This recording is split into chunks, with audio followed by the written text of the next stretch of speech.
English నేర్చుకోవడం అనర్గళంగా మాట్లాడడం మీ కల? వెంటనే కాల్ చేసి క్లాసెస్‌కి రిజిస్టర్ అవ్వండి.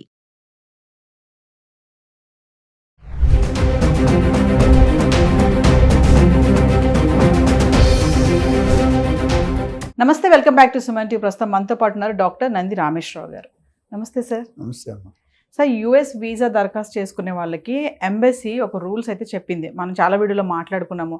సోషల్ పోస్ట్లో గవర్నమెంట్ సంబంధించి ఎట్లాంటి విరుద్ధంగా పెట్టకూడదు, దాడులు, చోరీలు కానీ ఇలాంటివి ఏం కూడా చేయొద్దని. మరి రీసెంట్గా భారత్ నుంచి వెళ్ళినటువంటి టూరిస్ట్ ఒక స్టోర్లో ఒక దొంగతనం చేయడం జరిగింది. ఆమెను పట్టుకున్నారు, అరెస్ట్ కూడా చేశారు.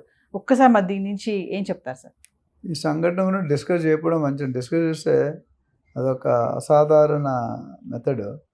ఇంటి కంట్రీకి, దేశానికి పేరు పోగొట్టే పద్ధతి. ఎందుకంటే ఇండియాకి ఒక నేము, ఒక వాల్యూ, ఒక రిగార్డ్ ఉంది. ఎస్పెషల్లీ నరేంద్ర మోడీ గారు వచ్చిన తర్వాత భారతదేశాన్ని ఎక్కడికో తీసుకెళ్ళి, అంతకుముందు గవర్నమెంట్స్ కూడా చేసాయి.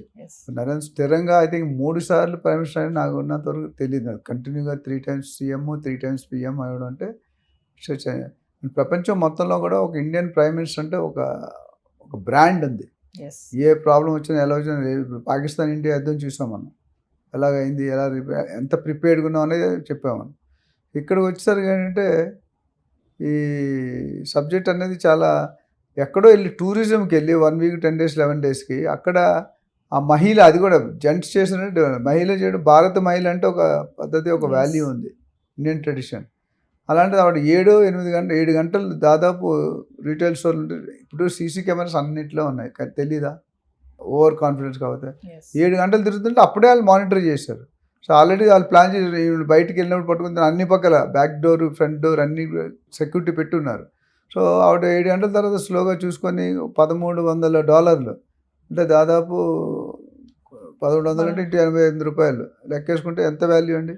అంత హై వాల్యూ అని దొంగతనం చేద్దాం అనుకోవడం భ్రమ. It's very foolish thing.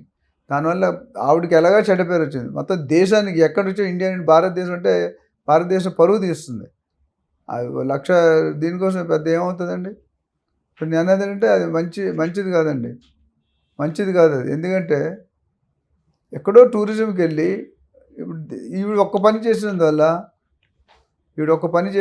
మొత్తం భారతదేశం నుండి వచ్చేవాళ్ళకి, లేకపోతే ఇతర దేశాల నుండి వచ్చేవాళ్ళకి దెబ్బ పడింది.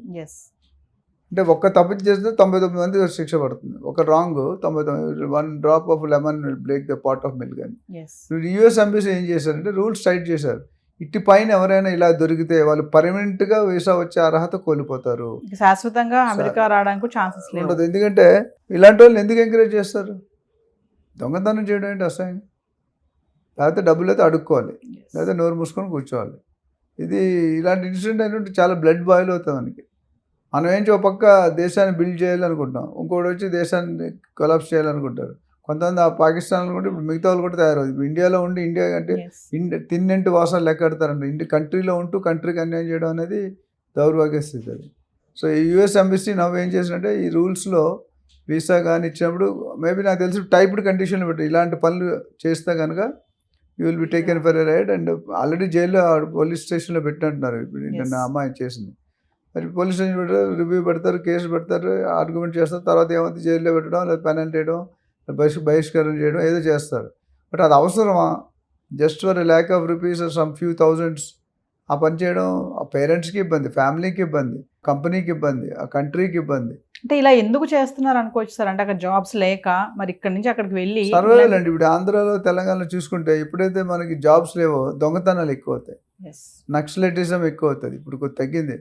మాకు తెలుసు మీ చిన్నప్పుడు ట్రెండ్స్లో ఎప్పుడైతే రెసిషన్ వస్తుందో బతకాలి, పిల్లల్ని చదివించాలి, తిండి తినాలి, తల్లిదండ్రులు పోషించాలి, డబ్బులు ఏదో ఒక విధంగా మార్గంలో. ఇప్పుడు ఏటీఎంలో ఎన్ని రకాల దొంగలు అయ్యాయండి. ఏటీఎం ఎంత స్ట్రిక్ట్ పెట్టినా దొంగతనం ఉంది. కార్పొరేట్ కంపెనీలు, బ్యాంకులు ఎన్ని లూటీలు చేయలేదు. ఇదంటే ఏంటంటే ఫ్రస్ట్రేషన్లో చేస్తారు జనాలు. టెర్రరిజం ఒకటి ఫ్రస్ట్రేషన్ అంటే వాళ్ళు ఏమీ చేయలేక వాళ్ళ మీద వాళ్ళ కోపం ఎలా తీసుకుని ఇలా తీసుకుంటారు. అంటే అమెరికాలో కనుక దాడులు, దోపిడీలు, చోరీలకి ఇలా పాల్పడితే అక్కడ ఉన్నటువంటి న్యాయపరమైన సమస్యలు అయితే ఎదుర్కోవడం జరుగుతుంది. చాలా స్ట్రిక్ట్గా ఉంటాయండి. నేను సింగపూర్ వెళ్ళినప్పుడు ఎవరో పల్లెటూరు వాళ్ళు వచ్చి ఫుట్పాత్ మీద స్ప్లిట్ చేశాడు. అప్పటి వరకు కార్లు లేవు, 3 పక్కల నుండి 3 కార్లు వచ్చాడు, కార్లు ఎక్కించారు పోలీసు వాళ్ళు. స్ప్లిట్ చేయడం అనేది క్రైమ్. చేయకూడదు. బికాజ్ రోడ్స్ అంత నీట్, మన బెడ్రూమ్లో ఉంటాయి రోడ్స్. క్రైమ్ అంటే వాళ్ళకి తెలీదు, పాస్పోర్ట్ సీజ్ చేశారు. ఎస్ మళ్ళీ మేము పక్కన ఉన్న ఆడికి ఇంగ్లీష్, సింగపూర్, మలేషియన్ భాష రాదు కదా, మేము దగ్గర వెళ్ళి మాట్లాడి గ్యారంటీ ఇచ్చి మళ్ళీ ఇంకోసారి చేసామంటే పాస్పోర్ట్ సీజ్ చేస్తామని చెప్పి వదిలేరు. అంటే అలాంటి తెలియక చేయడం వేరు, ఇది తెలిసే చేస్తారు, దొంగతనం తెలిసే చేస్తున్నారు. ఎస్ డబ్బులు లేవు, మరి షోకులు కావాలి, ఫ్యాషన్స్ కావాలి, లగ్జరీ ఏమంటారు సెంట్లు కావాలి. డబ్బులు ఏమంటే తడి తక్కువ తమాషా ఎక్కువ ఉండకూడదు. మనకు ఎంతవరకు ఉందో ఆ లెవెల్లోనే బతకాలి. లేనిదానికి పోతే ఇలాగే ఉంటుంది, నా గరక నా ఘాటుగా. Thank you.